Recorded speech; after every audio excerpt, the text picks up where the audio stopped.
Boa noite, igreja. Que a graça e a paz do nosso Senhor Jesus Cristo esteja em cada coração. Amém? Então, como o Eliseu estava falando, o pastor está em férias e ele está se bronzeando na praia, como diz o Eliseu, está se avermelhando.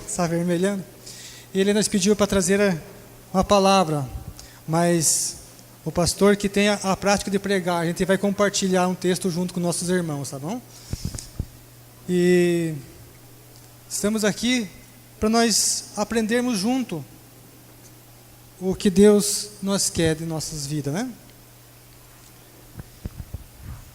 Eu gostaria que nós abríssemos nossas Bíblias no livro de Marcos.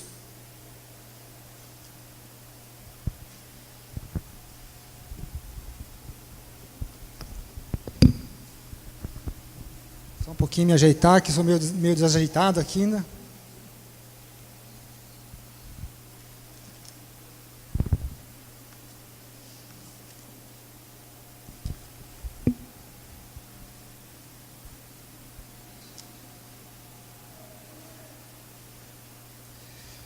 Marcos capítulo 9.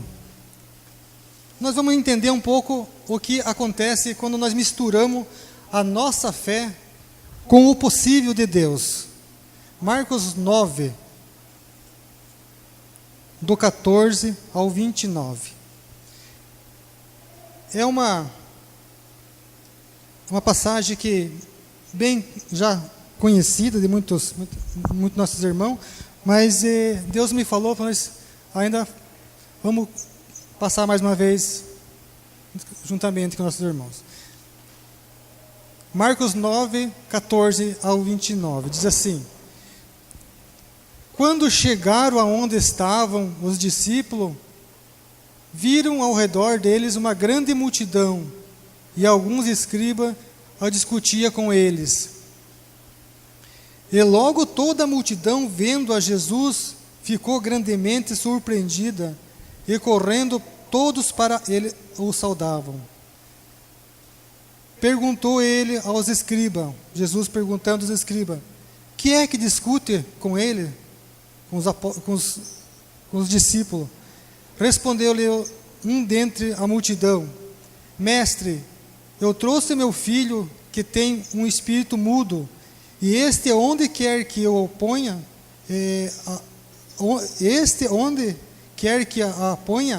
convulsão, de modo que ele espuma, arranja os dentes e vai definhando.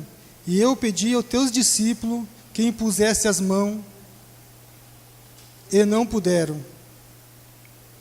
Ao que Jesus lhe respondeu: a geração incrédula, até quando estai convosco? Até quando vós hei de suportar? Em outra tradução diz assim, que até quando hão de sofrer? Traz-me aqui. Então lhe trouxeram, e quando ele viu Jesus, o espírito imediatamente o convulsionou, e o endemoniado caiu por terra, revolvia-se espumando. E perguntou-lhe Jesus ao pai dele: há quanto tempo sucede-lhe isso? Respondeu ele: desde a infância. E muitas vezes o tem lançado no fogo e na água para o destruir. Mas se podes fazer alguma coisa, tem compaixão de nós e ajude-nos. Ao que lhe disse Jesus: se podes, tudo é possível ao que crê. Imediatamente o pai do menino, clamando com lágrimas, disse: creio, ajude a minha incredulidade. E Jesus, vendo que a multidão correndo se aglomerava, repreendeu o espírito imundo, dizendo: espírito mudo e surdo, eu te ordeno, saia dele e nunca mais entre nele. E ele, gritando e agitando muito, saiu, e ficou o menino como morto, de modo que a maioria dizia: morreu. Mas Jesus, tomando-o pela mão, ergueu, e ele ficou em pé. E quando entrou em casa, seus discípulos lhe perguntaram: por que não pudemos nos expulsá-lo? Jesus respondeu: esta casta não sai de modo algum, salvo a força de oração e jejum. Amém? Vamos orar? Soberano Pai, eterno Deus, louvado seja teu nome, engrandecido o seu nome santo, Pai. Pai, que a tua palavra venha, Senhor, nossos corações, e que aqui eu, Pai, tão simples, que não seja eu, Senhor, porque eu não sou capaz, Pai, mas tu, Senhor, pode fazer com que nós entenda a sua palavra, Senhor. Por isso me coloco diante de ti, Pai, que o Senhor possa me usar na maneira que te agrada. Em nome de Jesus. Amém. Que passagem, né, irmãos?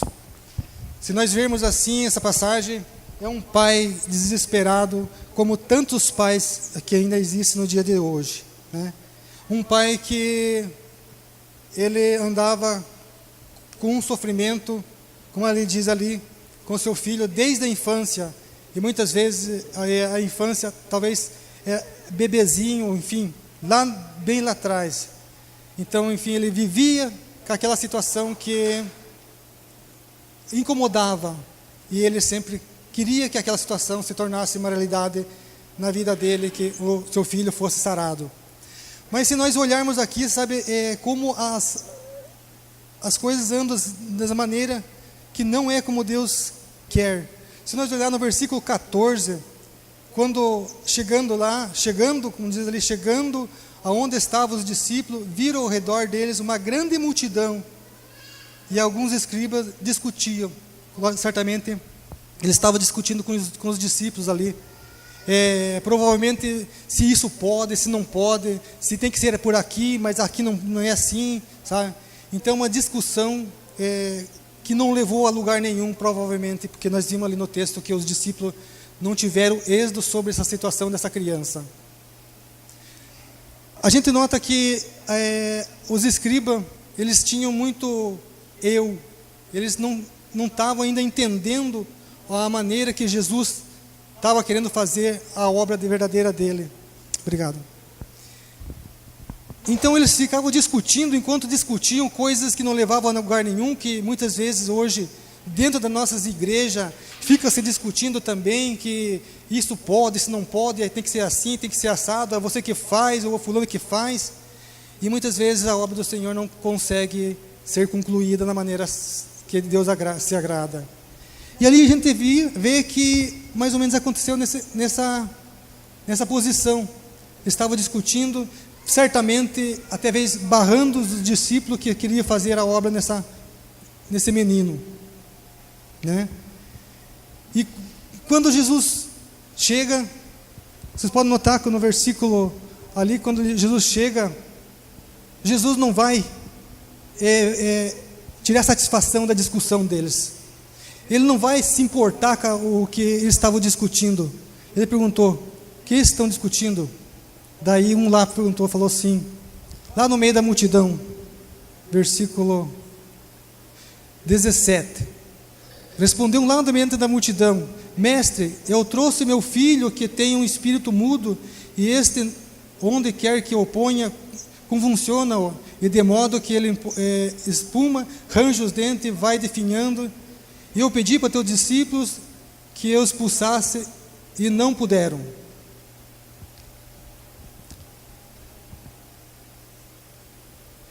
Então, Jesus chegou, ele não foi ver o que os discípulos, os escribas melhor, estavam discutindo com os discípulos. Ele foi resolver o problema. Ele foi solucionar o problema daquele pai desesperado que por muitos anos ele clamava pela cura desse filho, né? Então ele chega, ele poderia fazer com que, peraí, vamos acertar o negócio aqui, porque não é por aqui também, e parece por aquela. O que aconteceria? Ficava o menino endemoniado, a mesma coisa. Só que não, ele foi e ouviu o clamor daquele pai. Ele foi atender aquela situação, não se importou com aquela discussão que não levava a lugar nenhum, mas ele chegou e chamou a fazer a obra que precisava ser feita.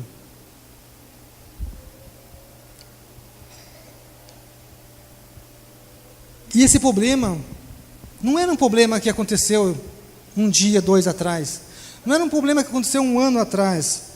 é um problema antigo, um problema já, vamos dizer assim, crônico, porque ele chama esse problema de crasta, né? O problema já envelhecido. Esse pai estava muito sofrido já por muito tempo. Só que se nós vermos assim,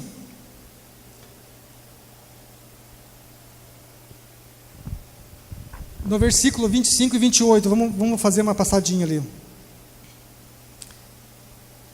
25 a 28.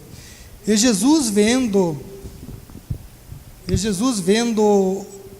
a multidão, correu-se, aglomerava, repreendeu o espírito imundo, dizendo: Espírito mudo e surdo, eu te ordeno, saia e nunca mais entre nele. E ele, gritando, agitando, muito saiu e ficou o menino como morto, de modo que a maioria parte dizia: morreu. Jesus tornou pela mão e ergueu, e ele ficou em pé. E quando entrou em casa, esse já é outro. Então, como diz ali a Bíblia, que esse problema era crônico. Ele era já bem envelhecido. Só que esse pai pediu socorro. Pediu socorro para Jesus. Jesus queria curar primeiramente também, não só o menino. Se nós notar nessa passagem aqui, aí houve mais que uma cura. Jesus também, ele queria acertar a vida do pai desse menino. Tá? Se nós notar aqui que, quando ele falou assim, deixa eu voltar só um pouquinho aqui.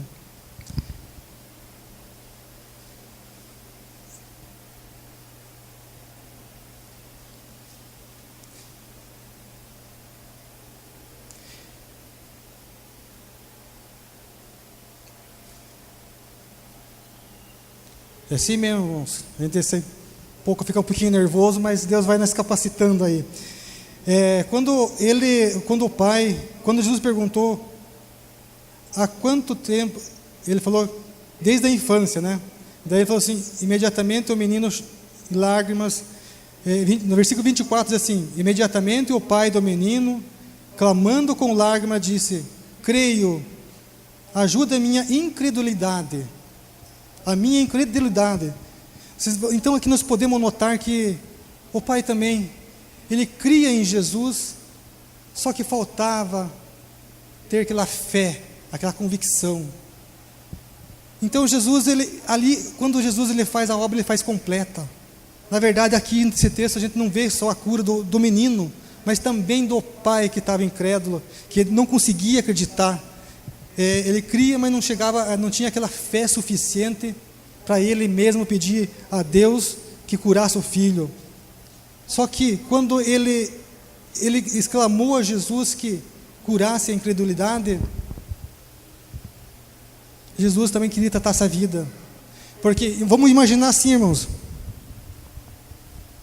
adiantaria o menino ser curado e voltava para casa, e o pai naquela mesma maneira, vivendo aquela mesma vida medíocre, que muitas vezes ele não trazia fé, não trazia uma convicção para a família dele. Então, se trata a cabeça, que é o pai, a família, certamente o filho também não vai cair mais, não vai vacilar mais naquela vida que ele estava levando. Então, quando esse pai falou assim: eu creio em ti, Jesus, mas me ajude a ter essa fé suficiente para que eu possa ver meu filho curado. Porque certamente a Bíblia não fala, mas o que esse pai andava, qual os caminhos que ele andava frequentando, em qual Deus que ele se clamava, porque para chegar a um nível de dizer que eu creio, mas está faltando a fé ainda. Então esse pai, ele cria em Deus, mas faltava essa convicção, essa fé genuína, porque quando Jesus veio nessa terra, ele falou que nós temos livre acesso ao Deus através dele. E ele falou assim que a oração do outro também, claro que é valiosa, mas a oração tua que é valiosa diante de Deus. Quando você ora, quando eu oro, Deus, ele ouve tanto quanto um pastor, um ungido de Deus, que muitos acham que a pessoa chega e vai colocar as mãos e vai acontecer um milagre. O milagre só acontece quando acontece como esse pai aconteceu. Quando ele foi e viu que dentro da vida dele tem algo para ser acertado, que ele acreditava em Deus, ele cria em Deus, só que faltava aquela fé suficiente para que a montanha da vida do filho fosse concluída. E isso nós trazemos para os dias de hoje. Muitas vezes nós ficamos também se esperando que alguém venha sobre o nosso problema, sobre as nossas dificuldades do dia a dia, e venha e imponha sobre as mãos, sobre nossas vidas, né? E isso solucione todos. Mas será que nós também não temos que fazer um pequeno exame de consciência e ver o que nós temos que melhorar a nossa fé? Aonde que nós temos que, se a nossa fé é suficiente mesmo de chegar àquilo que estamos pedindo? Esse pai pediu desesperado. E quando ele se acertou-se com Jesus, quando ele encontrou Jesus, Jesus abriu o olho dele. Espera aí.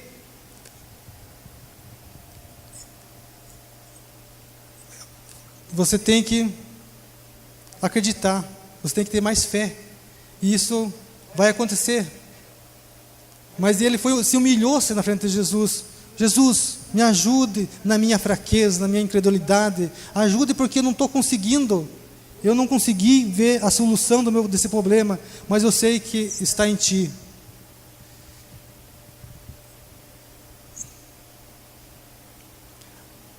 Apesar da dor desse pai, não coloque o pai como vítima nessa história. Esse pai também tem a sua, vamos dizer assim, suas falhas. Por que falha, eu digo? Porque a gente nota que tem falha.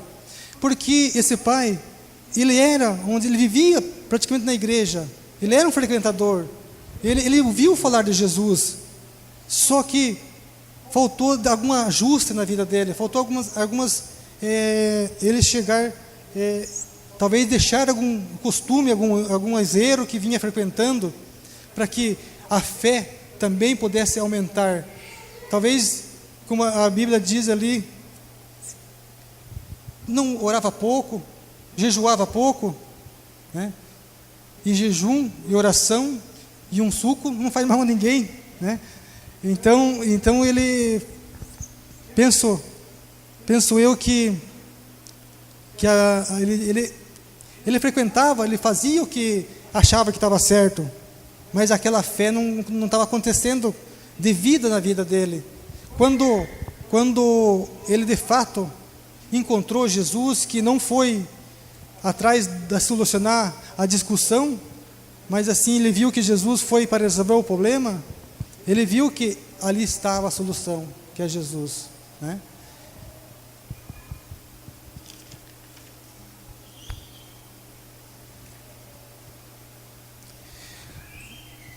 A Bíblia, em Mateus,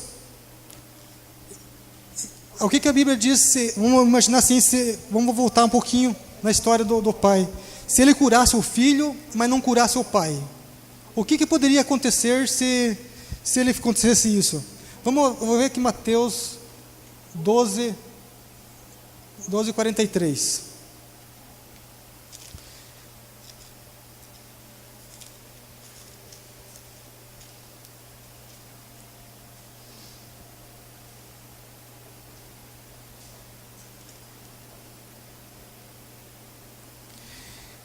Mateus 12:43 nos diz o que acontece se não limpar bem a casa. E o que acontece? Diz assim: quando o espírito imundo sai do homem, anda por vários lugares áridos, procurando repouso, porém não encontra. Por isso diz: voltarei para minha casa de onde saí, e tendo voltado, encontra vazia, varida e ornamentada, então vai e leva consigo outros 7 espíritos, piores do que ele, encontrado, e habita ali, e o último estado daquele homem torna-se pior do que o primeiro. Assim também acontecerá a esta geração perversa. Então, quando Jesus falou assim, geração perversa, ele falou na geração perversa, ele não falou para os apóstolos, para os discípulos, ele falou também, poderia ser também, mas para aquelas pessoas que estavam ali e não conseguiam ter fé suficiente. E daí, assim, o pai ser curado na fé, hoje ele também curou a família inteira, porque ele limpou a casa, ele fez uma varredura, ali mesmo, deixou mesmo Jesus, que Jesus morasse e ali fizesse habitar. Quando o Jesus fez essa cura ao menino, o pai também teve uma fé diferenciada. O pai também teve uma nova vida, provavelmente. Ele deixou de ser aquele pai que abria brecha para o inimigo trabalhar na vida, né? Então, é isso que nós temos que aprender, que Deus está aí para que faça a obra na nossa vida. Todo dia Ele quer fazer, só que Ele quer que nós tenhamos fé. A fé sem obra também é morta. E aí tem as obras que Jesus nos mostrou, para que nós possamos viver nos dias de hoje menos tribulação, com tribulação, quero dizer, mas todas vencidas, né? E Jesus nos convida para que essa fé cada dia venha nos aumentar, venha nos capacitar a enfrentar as barreiras deste mundo, desse nosso Brasil, que muitas vezes nos oferece coisas que quer nos afastar de Deus. E a igreja, como nós estamos vendo, ela está vendo de muitas partes, está vendo até certamente muitas vezes um esfriamento das pessoas no que diz respeito à fé, né? Então Deus ele quer renovar a fé da igreja, a igreja de Cristo. Ele quer nos trazer cada dia que essa igreja flua na presença dEle, e que nós não possa vir esmorecer de hipótese alguma, para que as coisas do mundo venham nos a tragar a fé que nós andamos com Cristo Jesus. Então, agora mesmo nós cantamos aquela canção que diz: o Deus de Abraão, de Isaac e Jacó. É o mesmo Deus, é o mesmo Deus de ontem, de hoje, né?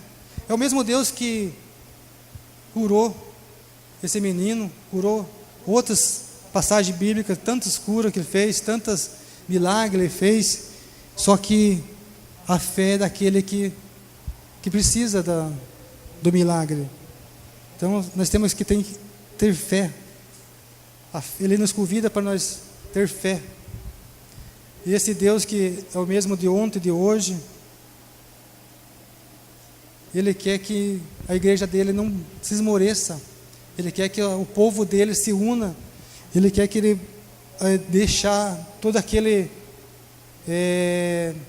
aquelas coisas que está atrapalhando o caminho, que está atrapalhando muitas vezes de que a igreja possa ir avante e possa se unir e se abraçar por uma causa única, que é o amor de Cristo, que nos une, que é o amor de Cristo que faz a diferença em nossos meios. Porque se nós não tivermos a compreensão que somente Jesus, através de Jesus e por Jesus que nós estamos aqui, é muito pouco que a situação que nós vamos se encontrar e não vamos chegar muitas vezes em lugar nenhum. Então o amor que a Bíblia diz que remove montanha, o amor faz que acontecer coisas impossíveis, e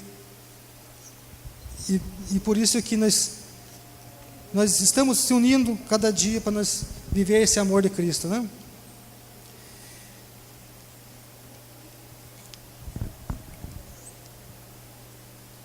Se nós notarmos também aqui nessa passagem, que muitas vezes eu achava assim que era fraqueza eu achava assim, muitas vezes não estava preparado os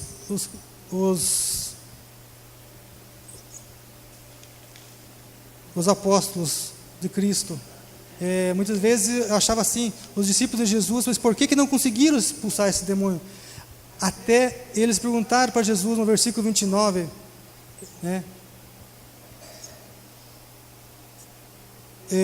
No versículo 28, e quando entrou em casa com seus discípulos, lhe perguntaram à parte, por que não pudemos expulsá-lo? Respondeu Jesus, esta casta só sai de modo algum a salva força em oração e jejum. Então os apóstolos também se preocuparam, espera aí, por que aconteceu isso com nós? É porque não depende só dos discípulos, não depende só deles, dependia da fé daquele pai, né? Dependia da fé. E quando Jesus reverteu a situação ali, que fez o pai entender e ter fé, aconteceu, né? Então que isso traga para nós que às vezes nós temos algum problema para resolver em nossas vidas e nós ficamos assim, achando que vamos resolver, alguém vai resolver para a gente. Vai sim, Deus resolve o teu problema. Só que eu vou ter que crer no poder de Deus através da minha fé. A minha fé eu vou ter que colocar em prática. Quando eu coloco a fé em prática, as coisas acontecem. Tudo impossível de Deus, tudo impossível do homem é possível para Deus, né? Então está aí o impossível. Não existe impossível para Deus. Quando é impossível para o homem, Deus diz, deixa comigo que eu faço. Mas Ele quer ver a nossa fé. Ele quer ver a nossa fé sendo posta em prática. Meus irmãos, é isso que eu tenho para colocar hoje. Que nós possamos estar meditando nessa passagem, colocando nossos pensamentos, até como que está a minha fé. Tenho que melhorar a minha fé? Está bom assim? Se está bom assim, glória a Deus. Se não está, vamos buscar essa fé mais próxima de Jesus, né? Que esse Jesus possa também nos mostrar algumas coisas em nossas vidas que não estão deixando nós com tanta fé, muitas vezes, né? Esse Jesus que possa vir ao nosso encontro e nós alavancar nossa fé, ter convicção, porque é tão gostoso você estar com fé. As coisas pequenas, elas caem por terra, você não se preocupa com discussãozinha, coisas peculiares. Você vai em busca de trabalho, você vai em busca de fazer a obra crescer, você vai em busca do teu vizinho que está passando dificuldade, né? Quando a gente tem fé, a gente quer ver as coisas de Deus, o reino de Deus crescer. Quando a gente tem fé, a gente não fica olhando as peculiares como os discípulos ali, os escribas estavam discutindo com os discípulos. Então, que nossa fé possa ser aumentada a cada dia. Em nome de Jesus, que isso possa nos dar esse crescimento, que essa fé possa mais brotar cada dia mais e mais em cada coração desse povo, desse mundo que por muitas vezes estão pensando, principalmente os nossos líderes governistas, estão pensando só em eles. Então que possamos também ter fé que um dia Deus vai mover essa situação e nós podemos ver o Brasil melhor, nossos filhos viver melhor, nossos netos mais melhor, né? Então que nós possamos também pedir sabedoria para Deus para que nós possa viver um mundo melhor. Amém, irmãos? Convido o Eliseu para o grupo do louvor para cantar mais umas músicas. Que Deus esteja abençoando a cada um, esteja nos dando sabedoria em tudo em nossas vidas.